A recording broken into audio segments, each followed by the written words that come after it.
जय हिंद। आज की वीडियो में हम लोग बहुपद चैप्टर से कौन कौन से प्रश्न पूछे जाते हैं उसके बारे में हम लोग चर्चा करेंगे। यहाँ ध्यान दीजिए, बहुपद यानी पॉलिनोमियल, इससे कौन कौन से प्रश्न पूछे जाते हैं इसके बारे में हम लोग चर्चा करेंगे।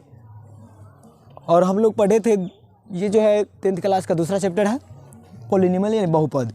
तो ये चैप्टर बहुत ही खास है और इससे जो है 14 अंक का प्रश्न पूछा जाता है, 14 से 15 अंक का।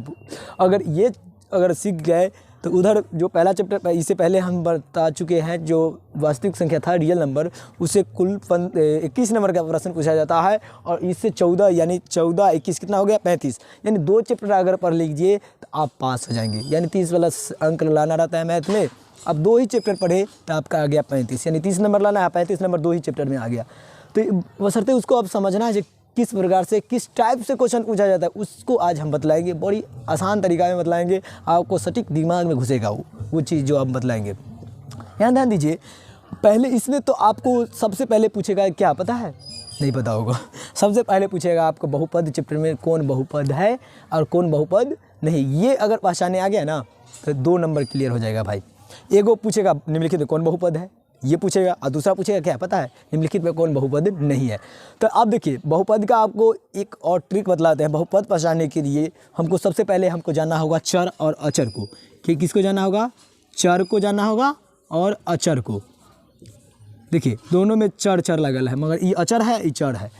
चर का मतलब जानते हैं भाई साहब क्या होता है? नहीं जानते होंगे भाई साहब। चर को जानने के लिए आपको ज़्यादा कुछ क्या बोलते हैं, रोटी बेलना नहीं पड़ेगा आपको।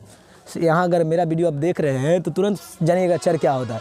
देखिए चर ऐसा होता है, ये जो है ना, आप कहिएगा अरे भाई, एक मान लेते एक लड़का है, उसका नाम अंकित या कुछ है, अंकित मान लेते हैं, अंकित नाम का लड़का है। एक मान लेते हैं विशाल नाम का लड़का है।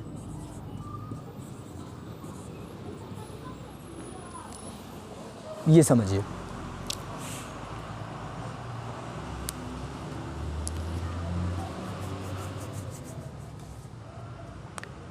तो ध्यान दीजिए, एक अंकित नाम का लड़का है और एक विशाल नाम का लड़का है। और ये क्या है, इसको हम दिए 500 रुपया कर्जा, यानी 500 रुपया दिए। इसको कितना दिए? 500 रुपया दिए। इसको भी 500 रुपया दिए। समझ में? इसको कितना दिए? 500 रुपया दिए। इसको भी 500 रुपया दिए। समझ में? अंकित को कितना दिए? 500 रुपया, और विशाल को भी 500 रुपया दिए।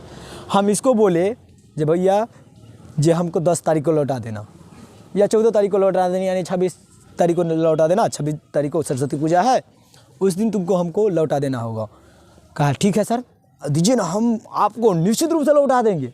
कहा टेंशन ले रहे हैं, हमको अभी ज़रूरी है, दे दीजिए। हम कहे ठीक है भाई, तुमको ज़रूरी है, हम दे रहे हैं, मगर हमको भी 26 जनवरी को जो है सरस्वती पूजा है, हमको ज़रूरी पड़ेगा। तो कहेगा ठीक है सर दे देंगे। ठीक है, अभी तो एकदम कन्फर्म कर रहा है जी, हाँ दे देंगे सर, दे देंगे 500 रुपया। हम कहे ठीक है दे तो रहे हैं, तनी दे रहे, क्योंकि हमको भी सरस्वती पूजा का काम है, तो दे दिए। अब 26 जनवरी आया तो ई कहा जो सर जी 9 हो लो। अब क्या हुआ? 9 हुआ इसके पास, यानी पैसा तो नहीं दिया ही। इससे मांगे तो कहा हाँ सर हो गया, ले लीजिए पैसा। इसका मतलब ये दे दिया, मान लेते ही सही है। ये देखिए, ये कहा था जो दे देंगे, मतलब जो बोल रहा था क्या कहने का मतलब ये तात्पर्य ये है जी, देखिए ये कहा मगर ये अपना बात से पलट गया ना। वो कहा था जो 26 जनवरी यानी सरस्वती पूजा के दिन हम आपको पैसा लौटा देंगे, मगर ये बात ये क्या हो गया? बदल गया। मगर ये क्या हो गया? ये जो बात कहा उस बात पर टिका रहा, तो इसको बोलेंगे अचर। जो कहा वो काम करबे करेगा, उसको बोलेंगे अचर। और जो कह के पलट जाए वो हो गया चर। ये चर हो गया, ये क्या हो गया? अचर। अपना बात को कहा उसको पूरा किया, इसीलिए अचर हुआ। और ये अपना बात को कह के पलट गया, इसीलिए क्या हो गया? चर। चर का इंग्लिश में हम लोग बोलते हैं वेरिएबल। क्या बोलते हैं? वेरिएबल। अब वेरिएबल का हिंदी होता है परिवर्तनशील। परिवर्तनशील मतलब जो बदल जाए, परिवर्तन हो जाए। ये बदल गया ना, ये छोटा बदल गया। देखिए हम इसको दिए थे 26 जनवरी के लिए पैसा, मतलब 26 जनवरी, हाँ उसी दिन 26 जनवरी भी है, सरस्वती पूजा भी है, तो 26 जनवरी के दिन बोले जो पैसा लौटा देना, मगर बदल गया, ही परिवर्तन हो गया ना इसमें। तो उस चीज़ को हम लोग बोलेंगे चर। और जे चीज़ नहीं बदलेगा, कहियो जो हम पढ़ रहे हैं, हम कहेंगे जो हम पढ़ रहे हैं वो दुनिया का हर एक आदमी पढ़ेगा, उसको बोलेंगे अचर। देखिए वेरिएबल जो परिवर्तनशील होता है ABCD जो A to Z जितना अक्षर है वो परिवर्तनशील होता है यानी चर होता है। और दूसरा अचर क्या होगा, तो अचर जो है जितनी संख्या है, संख्या जो है एक से लेकर जितना पूरा दुनिया का कोई भी संख्या है वो अचर होता है। देखिए एक इसी में मान लेते हैं एक्स ज़्यादा प्रसिद्ध है तो एक्स के बारे में जान लीजिए। एक्स का मान कोई कहेगा जो हम 2 लेंगे, कोई कहेगा x बराबर 5 आएगा।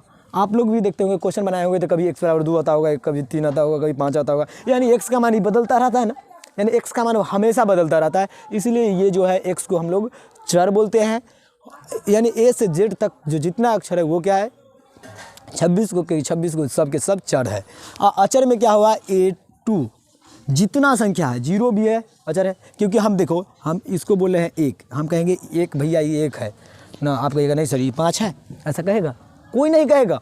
हम 1 पढ़ रहे हैं तो दुनिया का हर एक आदमी 1 ही पढ़ेगा, उसको बोलते हैं अचर। यहाँ भी 1 है, उसको प्रधानमंत्री के सामने बैठाएंगे वहाँ ये कहेगा, उसको कौन बोलेगा ये 1 है कि कम जाएगा, नहीं कमेगा। मगर x को हम यहाँ कहेंगे 1 तो वहाँ कहेगा 2, हम मेरा तो मुँह बंद कर देगा। वो मुँह बंद करने का मतलब क्या हुआ, समझे ना, मुँह बंद करने का मतलब यहाँ कुछ वहाँ कुछ, भाई पलट गया तू तो जान ले लिया तू हमारा ना, पलट गया ना, तो पलटन को ही हम लोग बोलते हैं चर, और जो नहीं पलटे उसको अचर। समझ में आया होगा अच्छा से कंसेप्ट। और अक्षर संख्या जो है जितना है अचर होता है। तो भाई बहुपद पहचानने के लिए ये दोनों चीज़ खास होना चाहिए। तो बहुपद का परिभाषा क्या, अगर परिभाषा नहीं उसको हम चुनने के लिए पहचानने के लिए एक ट्रिक बतला सकते हैं। बहुपद वही होगा जिसमें चर मतलब समझ में आया A to Z, यानी उस चर का जो घात होगा ना, घात मतलब समझते हैं, घात जो होगा उसका यानी पावर वो पूर्ण संख्या होना चाहिए। क्या होना चाहिए, चर का घात एक पूर्ण संख्या होगा तो वो बहुपद होगा, और नहीं तो बहुपद कोई जीवन में नहीं होगा। चर का घात पूर्ण संख्या यानी प्लस में होना चाहिए, माइनस में नहीं, न बटा में होना चाहिए। पूर्णांक संख्या तो आप समझ लेते हैं ना,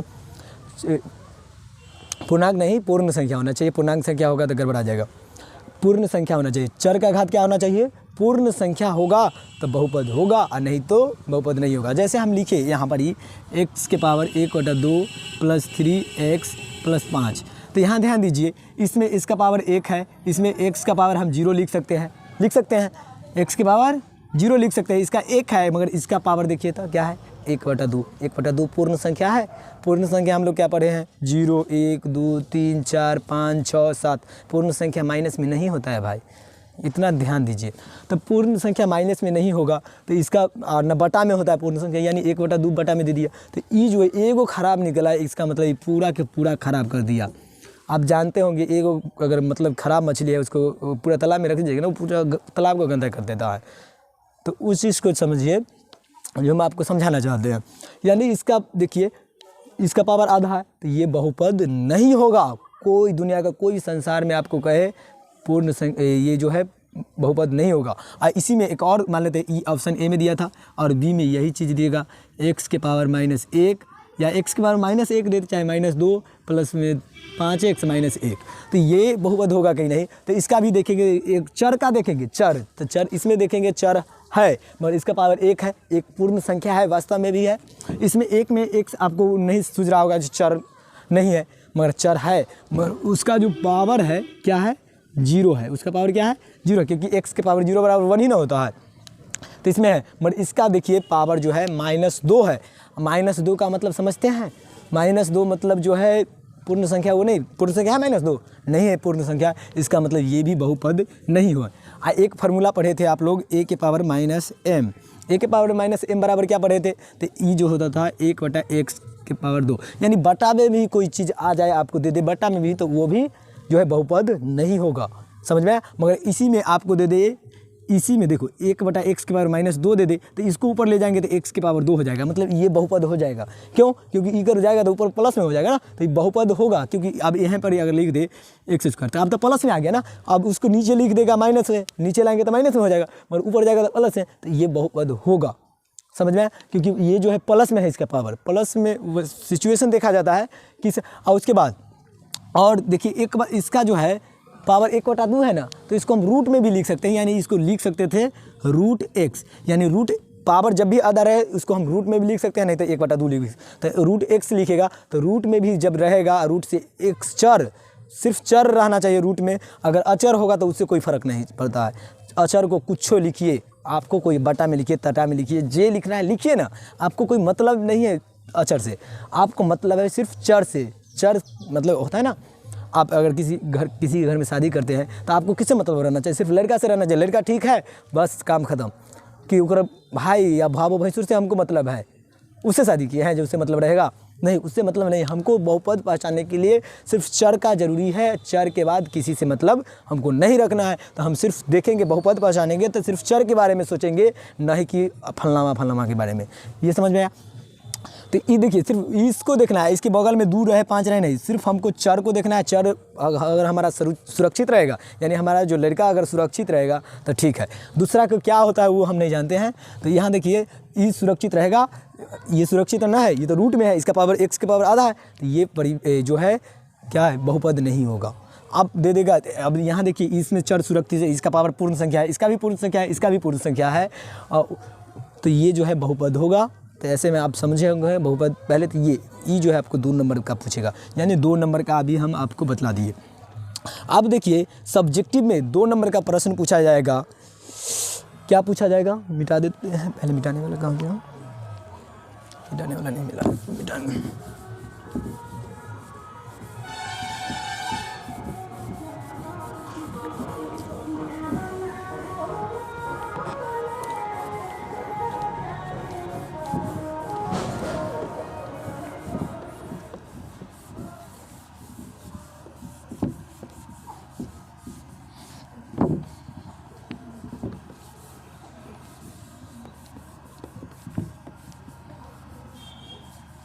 देखिए दूसरा क्वेश्चन जो है 2 नंबर का भी क्लियर हो गया, और 2 नंबर और आ सकता है आपको। दूसरा क्वेश्चन ये पूछेगा, आपको दे देगा कोई बहुत, मान लेते हैं x² प्लस में 7x प्लस में 10, ऐसे क्वेश्चन दे देगा। और इसका कहेगा आपको शून्यक निकालिए, बहुपद दिया गया है, इसका शून्यक निकालिए। तो आपको बराबर अपने से 0 देना होगा और इसको हल करना होगा। हल तो आप जन भी कर देंगे, x² प्लस 5x प्लस में 2x प्लस में 10 बराबर 0। तो x into x plus 5 plus में 2 कम लीजिए तो x प्लस में 5 बराबर 0।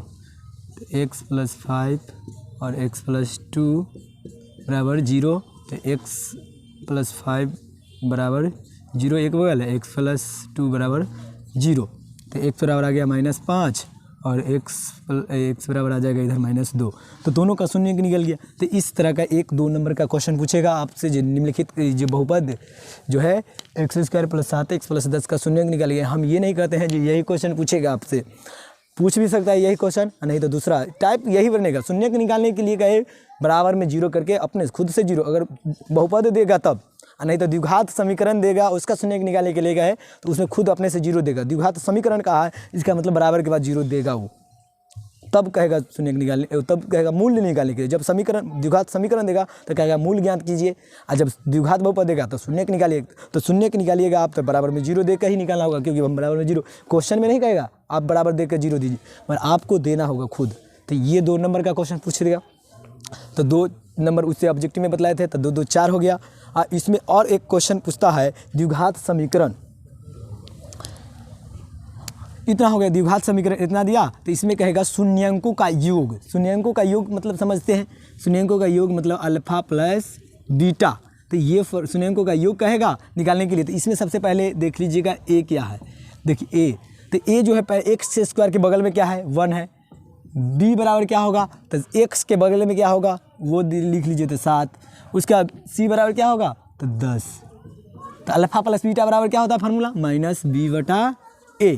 तो -b/a होता है। तो b का मान कितना है, यहाँ ध्यान दीजिए, b बराबर 7 है, इसमें फार्मूला में माइनस है तो -7, और नीचे a का मान कितना है 1, तो आ गया -7। ये आंसर होगा, ऑप्शन में देगा। ऐसा ऑब्जेक्टिव में एक पूछेगा और एक 2 नंबर, यानी 3 नंबर का क्वेश्चन इससे पूछा जाता है।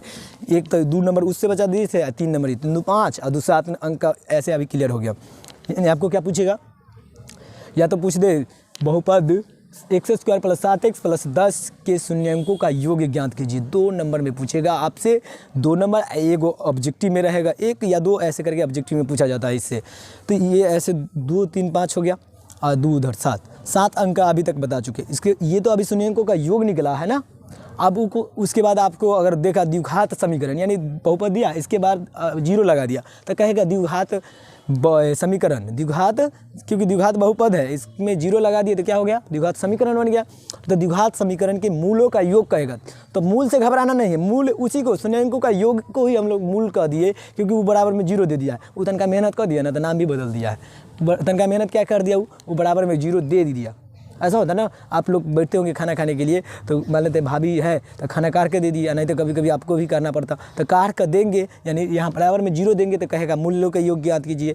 अगर बराबर में 0 नहीं देगा तब शून्यंकों का योग कहेगा निकालने के लिए। ऐसा क्वेश्चन पूछा जाता है। तो ये समझ में मूलों का योग ज्ञात करे या शून्यंकों का योग ज्ञात कीजिए, फार्मूला एक ही है, अल्फा प्लस बीटा, और ये फार्मूला हो जाता है -b/a।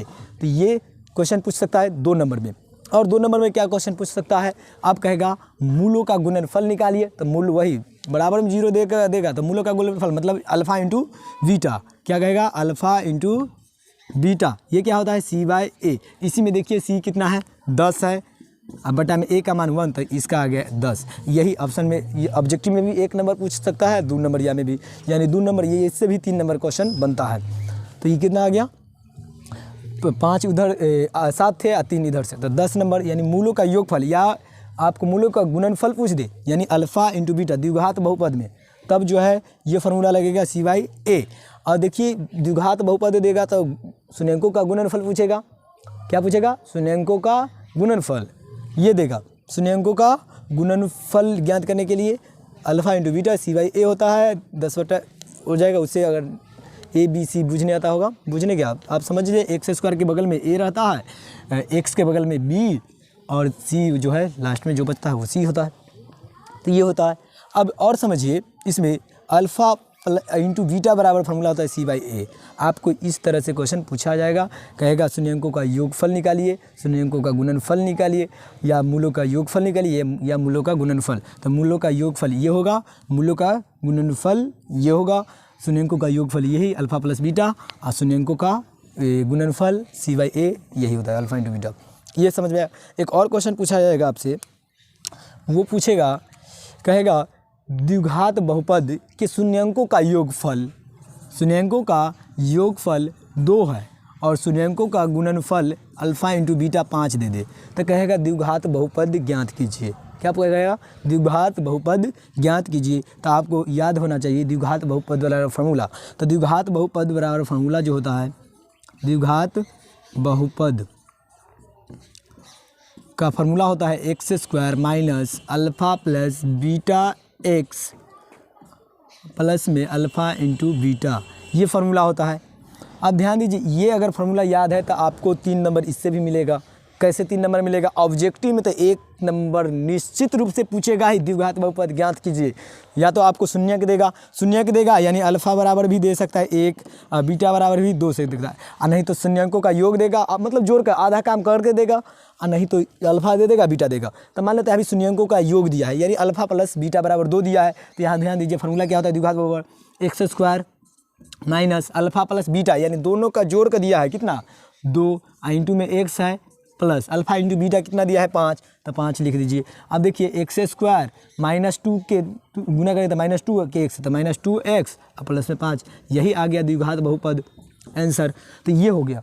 मगर इसी में आपको कह दीजिए द्विघात बहुपद के शून्यक जो है 2, 3 चाहे 1, 2 है, तो बहुपद ज्ञात कीजिए। तो अब इसमें ये ऐसे नहीं बनेगा, इसमें अब ऐसे बनेगा। देखिए इसमें आप दे दिया शून्यक यानी अल्फ़ा का मान दे दिया 1 एक्स स्क्वायर माइनस अल्फ़ा मान 1 प्लस बीटा का मान 2 इंटू में x, इसमें देखिए अल्फ़ा का मान 1 और गुने बीटा का मान 2, इतना दे दिया। अब देखिए एक्स स्क्वायर माइनस 1 2 जोड़ेंगे तो 3, 3 के 1 से गुने तो -3x और 1 के 2 से तो 2, ये आ गया बहुपद आंसर। तो ऐसे करके आपको निकालने के लिए कहेगा। इससे भी आपको 3 नंबर, हाँ निश्चित रूप से 3 नंबर आ जाएगा। आप इतना सीख जाइए ना, 3 नंबर क्लियर हो जाएगा। तो आपको लगभग 12-13 नंबर का इतना तक आ गया। एक और इसमें से क्वेश्चन पूछा जाता है, क्या पूछा जाता है, ध्यान दीजिए। इतना चीज़ हो गया। उसके बाद आपको कहेगा निम्नलिखित में, ध्यान दीजिए, एक रैखिक बहुपद भी होता है। और रैखिक बहुपद का जो, अब क्वेश्चन ये पूछेगा द्विघात बहुपद में शून्यंकों की संख्या क्या, तो जितना घात होगा उतना शून्यंक होगा। यानी द्विघात बहुपद में घात कितना, 2 घात होगा। द्विघात बहुपद है, ऐसा नहीं पद पर निर्भर करता है। ऐसे दिए हम x² दिए तो ये भी द्विघात बहुपद है, क्योंकि घात 2 है।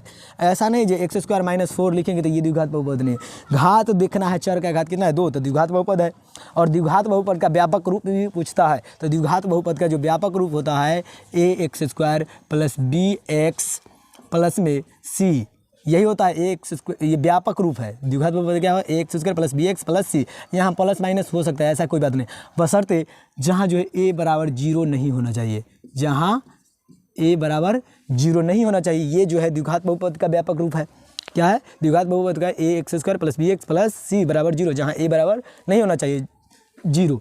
उसके बाद रैखिक बहुपद का व्यापक रूप क्या होता है, रैखिक बहुपद का व्यापक रूप होता है ax + b, ये होता है। इसी में भी a बराबर नहीं होना चाहिए 0, a बराबर किसी में 0 नहीं होना चाहिए, क्योंकि a बराबर अगर 0 होगा, मान लेते हैं द्विघात बहुपद, यानी a का मान 0 दे दिया, इधर x², तो ये x² को ही 0 कर देगा, तो बाकी बात तो ये बच गया b + c, तो ये क्या बचेगा, तो रैखिक समीकरण हो जाएगा ना। तो इसीलिए जो है सिर्फ यही रह सकता है। यहाँ दे दीजिए x² है ना, तो ये द्विघात बहुपद है। क्यों, क्योंकि इसके बगल में 1 है। अगर यहाँ अगर 0 रहता, 0 से गुना करते x² होता, 0 हो जाता, तो कोई बहुपद होबे नहीं करता। ऐसे करके तो ऐसा क्वेश्चन पूछा जाता है। मगर देखिए, ये ऐसे क्वेश्चन आपको पूछेगा, द्विघात बहुपद का व्यापक रूप क्या होता है, उसके बाद रैखिक बहुपद का व्यापक रूप होता है। अब रैखिक बहुपद कहते किसे कहते हैं, तो एक घात वाले बहुपद, मतलब एक घात होगा उसको हम एक घातीय बहुपद या रैखिक बहुपद बोलते हैं, जिसका एक घात हो। जैसे x + 1 देखिए, तो इसका एक पावर कितना है, 1 है, तो ये क्या हो गया, रैखिक बहुपद हो गया। समझ में आया, चर का घात 1 होगा, उसको रैखिक बहुपद बोलेंगे। उसके बाद आपसे क्वेश्चन पूछेगा, क्या पूछेगा, त्रिघात बहुपद के बारे में। त्रिघात बहुपद का व्यापक रूप क्या होता है, तो त्रिघात बहुपद का जो व्यापक रूप होता है, ये समझ लीजिए, त्रिघात बहुपद का व्यापक रूप ax³ प्लस में bx² प्लस में cx प्लस में d = 0, ऐसे दे सकते हैं। नहीं तो यही व्यापक रूप हो गया, जहाँ a बराबर इसमें भी 0 नहीं होना चाहिए। a बराबर इसमें भी क्या नहीं होना चाहिए, 0। आप पूछेगा त्रिघात बहुपद में शून्यंकों की संख्या, हम क्या बोले, जितना घात उतना ही शून्यंकों की संख्या। घात कितना है सबसे ज़्यादा, 3, तो वो उसका शून्यंकों की संख्या 3। ऐसा क्वेश्चन पूछा जाता है आपको 3, यानी 15 नंबर तक इसी बतला दिए। ये हो गया। आप पूछेगा त्रिघात बहुपद के शून्यंक अल्फा बीटा गामा हो तो त्रिघात बहुपद ज्ञात कीजिए। ऐसे तो त्रिघात बहुपद वाला फार्मूला भी होता है, वो भी अब बतलाते हैं, इसको मिटा देते हैं।